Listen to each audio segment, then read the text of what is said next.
The night the world began to tear open, Mira woke to a sound that didn't belong to Earth. At first it was quiet, barely there at all.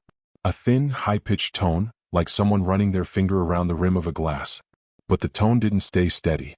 It vibrated, wavered, and pulsed in a rhythm too perfect to be random. It was intentional.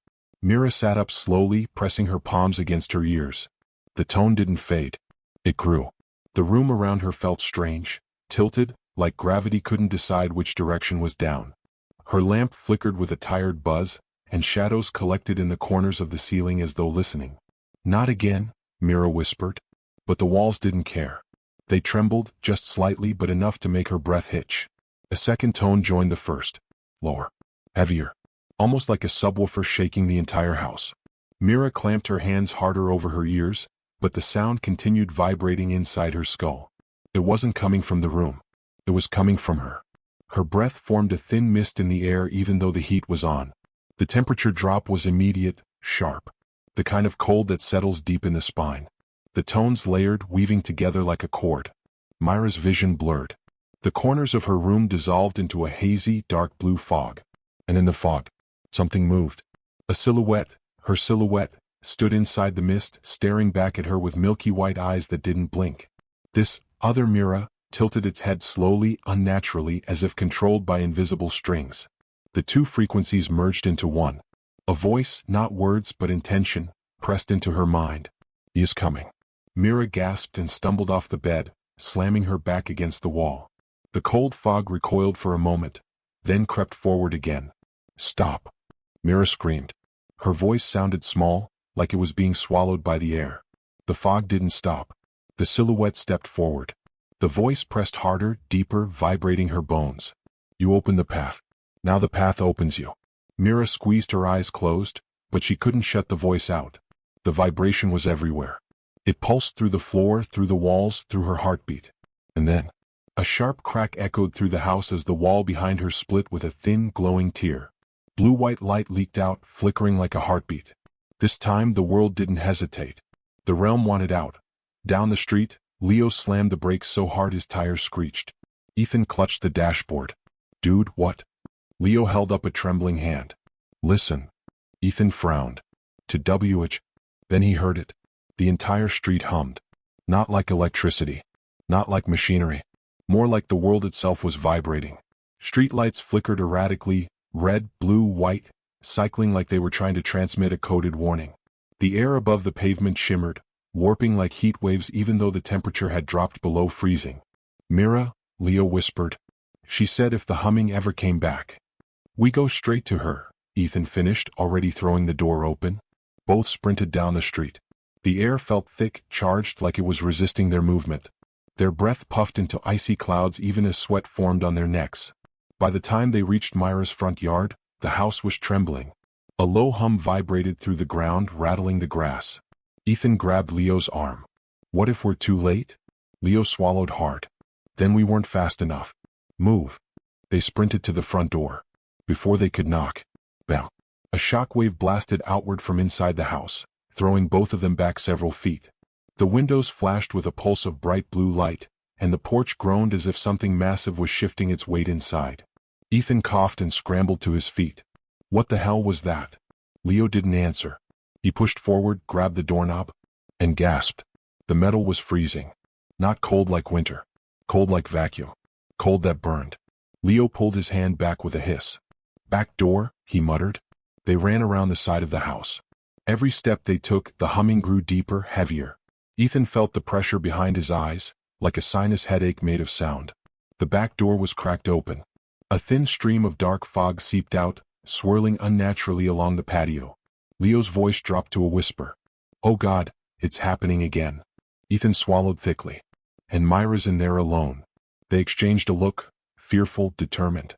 Then they stepped inside. The kitchen lights were flickering violently, on, off/on, off, with no pattern. Dishes vibrated inside cabinets. The refrigerator growled as though something inside was snarling. But worse than any of it, the air felt alive. The fog thickened with every step they took, swirling around their ankles like curious fingers. A low rumble, almost like breathing, echoed through the walls. Ethan's skin crawled. It felt like walking through the lungs of a creature the size of a city. Leo whispered, "Mira?" His voice came out warped, lower, stretched, as though the house was distorting it. No answer. "Upstairs," Ethan said. They climbed the staircase slowly. Halfway up, a picture frame fell off the wall and shattered at their feet. Neither flinched, too focused, too terrified. At the top of the stairs, the humming was loud enough to make their teeth vibrate. Myra's door was glowing around the edges, pale, sickly blue. Leo grabbed the doorknob. It burned him again, but he didn't stop. He threw the door open. Mira was standing in the center of her room, arms rigid at her sides, eyes rolled white. A halo of upside-down fog swirled around her, lifting strands of her hair into the air as though gravity had been dismissed. Her shadow stretched across the wall, then split. A second mirror-shaped shadow peeled itself free, standing a few feet beside her, flickering like a glitching projection. Ethan's blood ran cold. That's not her reflection. Leo, that's not her reflection. Leo stepped forward. Mira. The shadow turned its head. Not Mira. Not human. Its face liquefied into static, black and blue noise that rippled outward as if reality itself was buffering. The wall behind Mira cracked further, light pouring through like a lighthouse beam in slow motion. The air inside the room warped, turning the space between her and the wall into a funnel of swirling darkness. The sound, the frequency, hit its peak. Leo stumbled backward, hands pressed to his ears. Mira. Fight it. Mira didn't blink. Didn't move. Didn't seem alive. The mind's eye whispered through her in a vibrating, layered voice. She is the bridge. You opened her. Now she will open everything. Ethan grabbed Leo's shoulder. That's not Mira talking. We need to break the connection. How? Leo yelled. We get her away from the wall. Now. They lunged. The moment they stepped past the threshold, wham! An invisible force slammed them backward, pinning them against the doorframe. The fog twisted, tightening around Myra's feet, lifting her higher, slowly like she was being offered. Leo! Ethan shouted, straining against the unseen pressure. She's going under, do something. Leo's chest compressed as the force pushed harder. I can't move. Then he saw something. Myra's fingers. They were barely twitching. Not from the entity. From her. A silent plea. Leo grit his teeth. Mira, hang on. The shadow Mira turned, its head twisting unnaturally far, like a puppet's joints snapping. Its mouth stretched open, far too wide, releasing a deep, vibrating roar that shook the furniture. Every light in the house turned red. The wall split completely. A wave of upside-down air blasted out. Myra's body jerked. Then she was pulled through the breach. Mira! Ethan screamed. Leo lunged with everything he had left. But the fog slammed the portal shut with a thunderous crack. The frequencies died. The room went still. And Mira was gone. The world goes quiet before it breaks. For a moment, just a moment, everyone inside the abandoned hydrology station stands in frozen, breathless disbelief. The glow of the cracked monitors flickers across their faces, painting them in sickly greens and bruised purples. On screen is the impossible. A top-down security feed showing the forest behind the station splitting open like a wound, a widening gash of darkness pulsing with red light. And moving in that light, hundreds of shapes. Too many to count. Demo dogs. But bigger. Bulkier. Wrong. Shut it off, Lex whispers. Kill the feed. But no one moves. The feed glitches, static chewing the corners of the image. Then another camera kicks on. This one looks underground. Carved stone. Dripping pipes. And something massive heaving in the shadows, its ribs rising and falling like the bellows of a furnace. Occasional sparks of bioluminescent blue crawl across its skin like lightning dancing under leather. That's not a demo dog, Margot says, voice shaking. No, Rowan replies. That's what controls them. The creature, whatever it is, turns. Just slightly. Barely more than a suggestion of a head shifting direction. But the gesture is unmistakable. It looks straight into the camera. The screen pops into static. The lights in the room die. And then everything happens at once. A deep, seismic rumble rolls beneath the floorboards, shaking dust down from the rafters. The emergency lights along the hallway flicker red. Someone screams, but the sound is swallowed instantly by the building's guts roaring awake. The station's going into lockdown. Margot shouts. Run, now. The team bolts. Boots hammer the metal walkway as they sprint down the main corridor. Pipes hissing overhead. Sirens slicing the air. Something massive slams into the far outer wall, hard enough to bow the metal inward like a soda can. They don't look back. Rowan yanks open the stairwell door and ushers everyone inside. The echo of their steps spirals downward as they descend. Lex. Rowan calls behind him. You said Section 4 had an exterior breach valve? Yeah, east maintenance exit. But it's a tight squeeze. Better than becoming dog food. Another impact thunders above them. The stairwell vibrates. A long, guttural screech reverberates through the concrete shaft, higher pitched than a demo dog, like metal scraping across metal. They reach the bottom floor. And immediately stop. At the end of the hall, illuminated by a lone flickering panel light, stands a demo dog. A real one. Its skin is stretched taut over twitching muscle. Spines rise and fall mechanically along its back.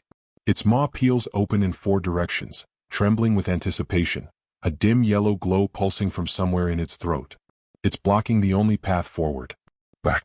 Slowly, Rowan breathes. But the creature's ears, if you could call them that, snap forward. It crouches. Lex whispers, "Oas." It launches. Rowan grabs Margot and dives to the side as the thing slams into the wall hard enough to crack the plaster.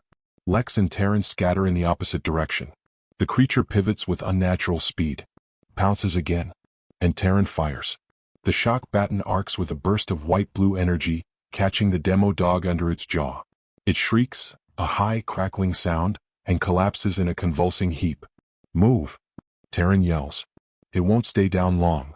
They sprint past the twitching creature and race toward the maintenance door. Pipes burst overhead, showering the corridor in hot steam that burns their arms as they pass. Lex reaches the valve wheel first. He grabs it, and immediately curses. It's rusted to hell. Rowan shoves him aside gently. "I got it." He braces himself, grips the metal and wrenches. The wheel groans, screeches, then gives. The emergency hatch swings open. Cold forest air rushes in. One by one they duck through the narrow exit. Rowan pulls the hatch closed behind them just as the demo dog's clawed hand slams against the far side. They run. Branches whip their faces. Mud sucks at their shoes. The scent of ozone and rot and burning metal fills the air. Through the trees they see it. A faint orange glow. The camp. But when they break through the tree-line they stop dead. The camp is gone. Not destroyed. Not burned. Gone. Erased, like the ground has been peeled away. Tents, gear, crates, everything swallowed into a single circular sinkhole lined with jagged stone, descending into black nothingness. What happened? Lex stammers. "Not natural," Taryn says. "Look at the edges. Those weren't formed by collapse. Something dug upward." Rowan peers over the rim. There are tunnels. Dozens of them. All leading downward into the dark. All pulsing with faint yellow glow, like the creature's throat. Margot whispers, "They're everywhere." A rustle behind them. Rowan turns. A silhouette stands among the trees. Thin. Still. Watching. For a second Rowan thinks it's a person. Then its head splits open. The forest erupts with sound, branches cracking, earth breaking, something massive moving beneath the soil. "They followed us," Lex says, his voice barely audible. "No," Rowan replies. "They've been here the whole time." Taryn flicks on her headlamp, its beam slicing across the tree-line. I stare back. Dozens of pairs. All reflecting yellow. Rowan takes a slow breath. Stay together. But staying together becomes impossible in the next instant. A wave of demo dogs breaks from the trees all at once. Snarling. Screeching. Charging. Run. They sprint along the sinkhole's edge, feet slipping on loose dirt. Margot stumbles. Rowan grabs her arm, pulling her upright. Lex fires a flare gun into the sky, bathing the forest in blood-red light. For a moment, everything slows, red falling across the twisted shapes sprinting after them, revealing a number far larger than they imagined. Dozens? No. Hundreds. The ground shakes. A shadow rises behind the wave of demo dogs, dwarfing the trees. Massive limbs. Spiraling ribs. A skull-like face with no eyes, only ridges. The same creature from the underground feed. Awake now. Hunting. "Oh my God," Margot chokes. Rowan doesn't let her finish. "To the ridge. Move." They sprint up the steep embankment of the sinkhole. Dirt collapses under their feet. Demo dogs snap at their heels. Lex loses his footing. Rowan grabs him by the jacket and yanks him forward. Branches tear at their skin as they crash up the hillside. The roaring behind them grows louder. They reach the ridge, and immediately realize they're trapped. A sheer vertical drop lies ahead, a rocky cliff face plunging into fog. We can't go down that. Lex shouts. We don't have a choice. Taryn fires another shot over their shoulders. They're right behind us. A demo dog leaps through the trees, jaws snapping. Rowan shoves Lex aside and blocks the strike with his forearm guard. The creature's teeth screech against metal. He headbutts it, sending it tumbling. But more are coming. The pack closes. Rowan looks at the cliff, then at his team. We jump. Lex gapes. Are you insane? Rowan doesn't answer. He moves, fast, grabbing a coil of auxiliary rope from his pack. The vines? Margot points. Look, there's growth all the way down. We can rappel. Or fall to our deaths, Lex mutters. It's better than staying here. Taryn snaps. Rowan throws the rope around the thickish trunk near the edge, knots it, pulls once to test it. Behind them, the giant creature roars, a low, bone-shaking vibration that ripples the leaves. Rowan yells. Go! Taryn clips in first and drops over the edge, boots skidding against loose stone. Margot follows. Lex hesitates, until a demo dog lunges over the ridge at him. He dives, grabbing the rope mid-fall. Rowan goes last. The forest blurs as they rappel down the cliff face. Loose rock rains around them. The rope sways violently with every shift. Above them, demo dogs pile up at the cliff's edge, snarling down with glowing maws. One leaps, misses, plummets past them, shrieking until it hits the trees far below with a cracking thud. Halfway down, the vines begin to move. Not in the wind. Independently. Like they're alive. Rowan, Margot trembles, staring at a vine curling near her hand, pulsing faintly. Don't touch anything, Rowan orders. Something massive moves above. The enormous creature peers over the cliff. Its ribcage expands, then contracts, with a low, resonant exhale that blasts dust down on them. The cliff shudders. Cracks split the rock. Faster! Rowan yells. They descend as fast as they dare. The vines twist, reaching, searching. One whips around Taryn's boot. She swears, kicks wildly, tears it off. They drop the final 8 meters, crashing hard into a slope of damp soil and tumbling through underbrush. Rowan hits the ground, rolls, sits up, and freezes. The vines are retracting into the cliffside, like nerves pulled back from a flame. The giant creature growls above them, unable to follow. For now. Rowan stands, bruised but breathing. Margot struggles upright, shaking. Lex checks his limbs, finding everything intact. Taryn spits out dirt and glares up at the cliff. We can't outrun something that big, she says. We need a plan. Rowan nods. And I think I know where we'll find one. He points east, toward a faint orange flicker in the distance, barely visible between the trees. A fire. Controlled. Human. The old Ranger Lookout Tower, Rowan says. It's still standing. If someone's there, maybe they know what's happening. Maybe they know how to stop this. Lex nods slowly. And if they don't? Rowan meets his eyes. Then we find a way ourselves. They march into the dark forest, exhausted, hunted, but not broken. And above them, unseen between the trees, dozens of yellow eyes follow. Because the night is far from finished. And Section 3 will be the reckoning. The forest is different now. Colder. Too still. Too quiet.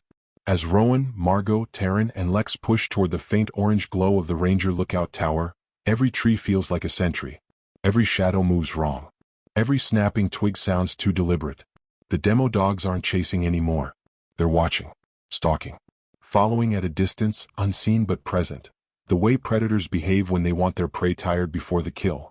We're running out of time, Rowan mutters, scanning the tree line. They're pushing us somewhere. Toward the tower? Margot asks.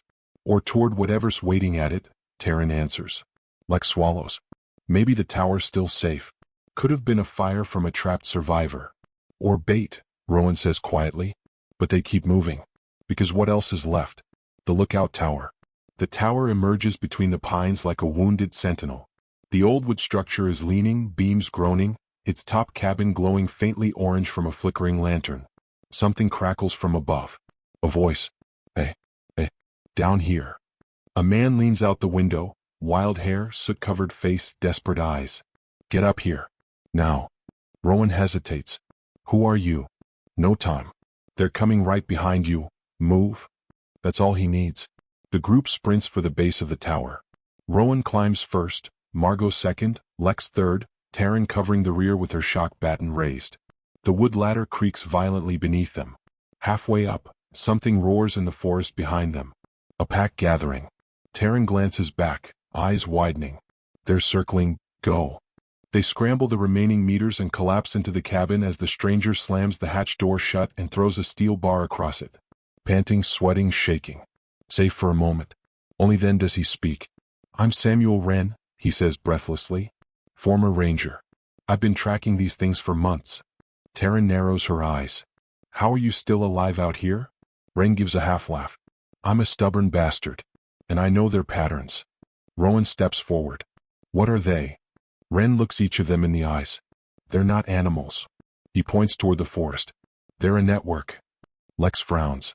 A hive mind? Not exactly. Wren kneels beside a dusty crate, pulling out old ranger maps, scribbled notes, heat charts. They're part biological, part engineered. Someone bred them underground years ago. Military or private contractor, I don't know. But they got out. Then they evolved. Margot whispers, into this? No, Wren shakes his head. Into what controls them? Rowan stiffens. You've seen it? Yes. What? Close enough to feel its breath. His face goes hollow. That thing isn't a leader. It's a conductor. The demo dogs aren't creatures. They're instruments. A deep rumble vibrates the tower floorboards. They're here, Taryn mutters. Wren stands and gestures to the middle of the cabin. I've set charges beneath the tower. Enough C4 to blow this valley open. Lex chokes. You're blowing us up? No. I'm blowing them up. He points to the cliffside far beyond the trees, barely visible through fog. A single massive sinkhole. Pulsing faintly. Rowan feels his stomach drop. That's where it sleeps, Wren says. The conductor. If we're going to end this, we need to collapse the entire underground network in one go. Margot covers her mouth. That'll kill anything down there. That's the idea. Rowan studies Wren for a long moment. Why didn't you blow it already? Wren hesitates. I needed a trigger man. Someone who could draw them all to one location. Someone they'd follow. His gaze shifts to Rowan. And they've been following you. Taryn whispers, then we are the bait. They won't attack until they know you're cornered, Wren says. And the moment they swarm the tower. We detonate, Rowan finishes. Lex stares out the window, into the forest of glowing yellow eyes emerging between the trees. They're surrounding us. The pack forms a ring around the clearing. Layer after layer after layer of demo dogs. So many that the forest floor looks alive. The tower groans. Wren steps toward the detonator panel, an old Ranger radio rewired into an ignition system. The charges below hum faintly. We wait, he says, until they're close enough that none escape. When the conductor shows. A deafening roar shakes loose dust from the ceiling. That's our signal. The demo dogs don't rush. They advance slowly, methodically, a synchronized crawl like a living tide. Margot squeezes Rowan's hand. Whatever happens, thank you for getting us this far. Rowan nods, jaw tight. Outside, the ground trembles. Trees bow. And then it appears. The conductor. It rises above the pack, towering, skeletal, ribs spiraling outward like a blooming flower made of bone. Its mouth is a vertical slit of grinding cartilage. Every step digs a crater into the earth. Lex backs away from the window. It's bigger up close. Holy sh. Wren grabs the detonator. This is it. But before he can press it, the tower jerks violently. Something slams against the support beams. Another impact. The entire structure tilts. Rowan grabs the wall. They're taking out the legs. They want us alive long enough to bring us to it, Taryn says. They're not killing. A demo dog bursts through a side window, glass exploding inward. Taryn reacts first, jamming the baton into its skull. It convulses and falls backward out the window. But dozens more leap at the tower simultaneously. The structure shudders. Wren's eyes go wide. If this tower collapses before detonation, we need to blow it now. Lex screams. No. Rowan yells. We need the conductor closer or it won't die. Another pack surge. Another impact. The tower tilts harder. The conductor raises its head and begins to charge. Rowan's pulse spikes. It's coming straight for us. Get ready. Wren shouts. I'll detonate the moment it's underneath. But the conductor is smarter than that. It stops 10 meters away. The ground swells, then splits. A massive tendril of bone and muscle erupts upward, wrapping around one of the tower legs. Rowan curses. It's pulling us down. The tower leans at a sickening angle. The detonator panel slides off the table and clatters to the floor. Ren dives for it. Too late. The floor cracks beneath him, and Ren falls straight through. Ren! Rowan shouts, lunging toward the hole. But the collapse widens, forcing him back. Taryn grabs Rowan's arm. He's gone, we can't reach him. The tower groans like dying steel. More demo dogs scale the beams, claws scraping wood. Lex grabs the detonator from the fractured floor. What now? We can't get the conductor underneath us. Rowan breathes, once. If it won't come to us. He looks out at the giant creature. We go to it. Margot stares. Rowan, no. We don't have a choice. The tower tilts further, nearly 40 degrees now. The forest spins sideways. Rowan kicks open the opposite window. Wind rushes in. Below, the pack waits, snarling. Taryn, Lex, Margot, listen to me. Rowan yells over the roar of cracking beams. You climb down the western side, stay low, reach the ridge. When I jump, run. Don't stop. Lex shakes his head. You won't survive that fall. I won't survive staying here either. Taryn steps up beside him. You're not doing this alone. Rowan grips her shoulder. You have to make sure they get out. Please. Taryn hesitates, then nods. They clasp forearms, warrior's grip. Rowan turns to Margot. She's crying. Rowan, please don't do this. He pulls her into a tight embrace. I'm doing it because you're here. Another violent lurch nearly throws them all off their feet. Demo dogs claw their way into the cabin. Rowan turns to Lex. You get them out. Lex nods tearfully. Rowan climbs onto the window frame. One last breath. Then he leaps. The world becomes a blur of wind, branches, claws.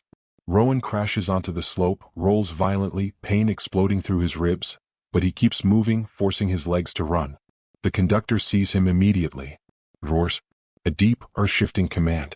And the entire pack pivots toward him.